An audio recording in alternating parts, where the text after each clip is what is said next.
আপনারা জানেন যে আমরা ধারাবাহিকভাবেই আপনার দেশের রাজনৈতিক দলসমূহের সাথে আমরা আলোচনা করছি। আজকে আমরা আলোচনা করেছি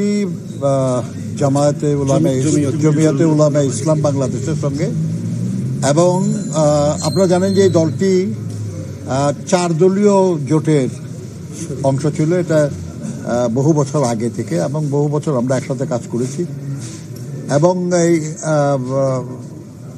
স্বৈরাচার বা ফ্যাসিবাদ বিরোধী আন্দোলনে তারা সংযুক্ত ছিলেন, এবং এই সাম্প্রতিক যে আন্দোলন সেই আন্দোলনেও তারা যুক্ত ছিলেন।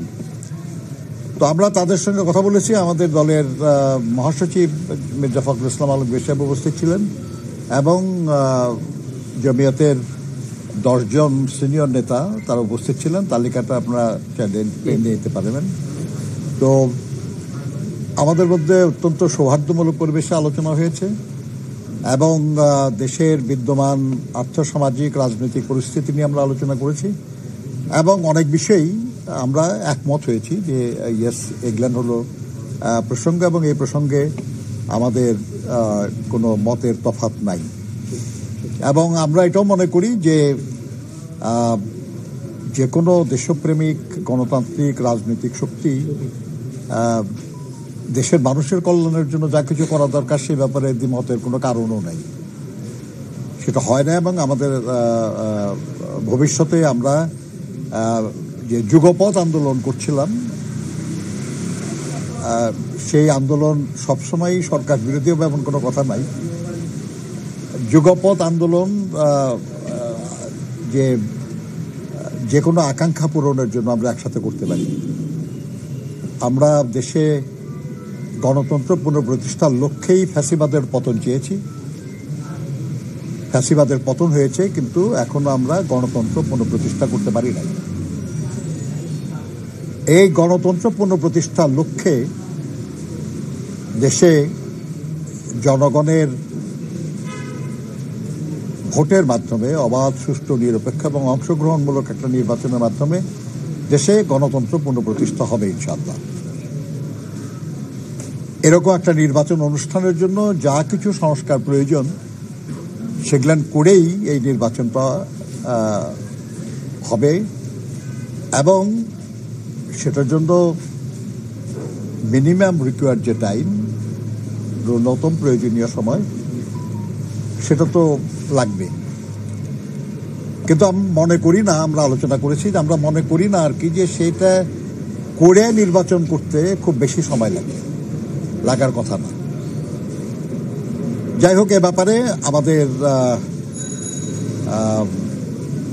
যাদের সঙ্গে আমরা আলোচনা করেছি, জমিয়তে উলামা ইসলাম বাংলাদেশ, তার মহাসচিব জনাব মাওলানা মঞ্জুরুল ইসলাম আফেন্দি সাহেব, উনি আপনাদের সামনে বক্তব্য রাখবেন। ধন্যবাদ।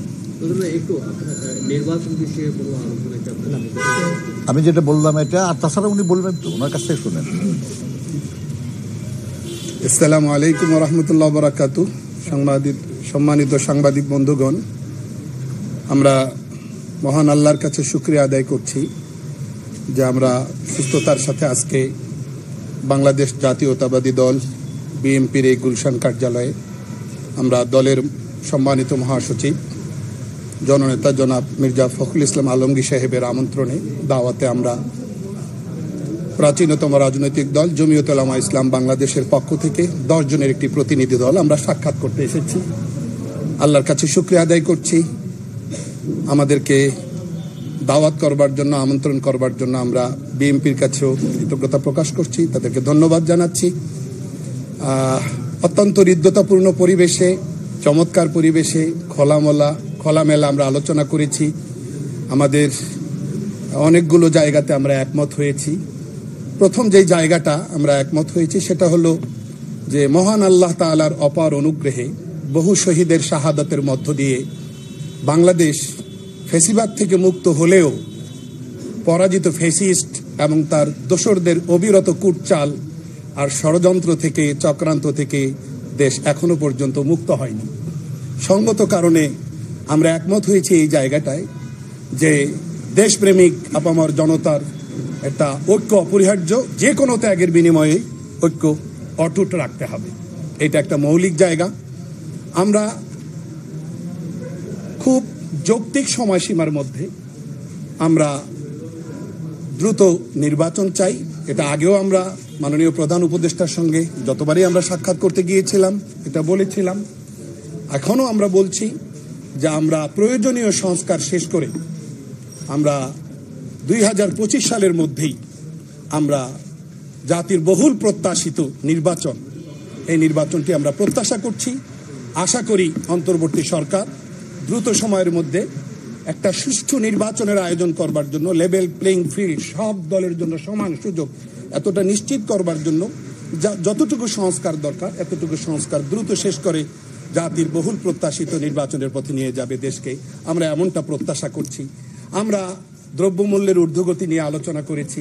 আগামীতে রাষ্ট্র ক্ষমতায় আসলে আমরা কোরআন সুন্নাহ বিরোধী কোনো আইন করব না, এইরকম বিষয়টা আমাদের মধ্যে আসছে। আলহামদুলিল্লাহ, জাতির কাছে আমরা কমিটেড।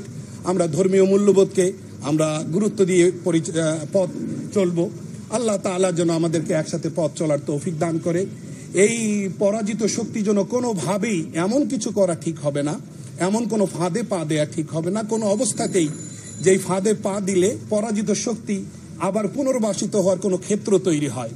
এইরকম কোনো ফাঁদে পা দেওয়ার ক্ষেত্রে আমরা সর্বোচ্চ দূরদর্শিতা, সতর্কতা অবলম্বন করে পথ চলবো।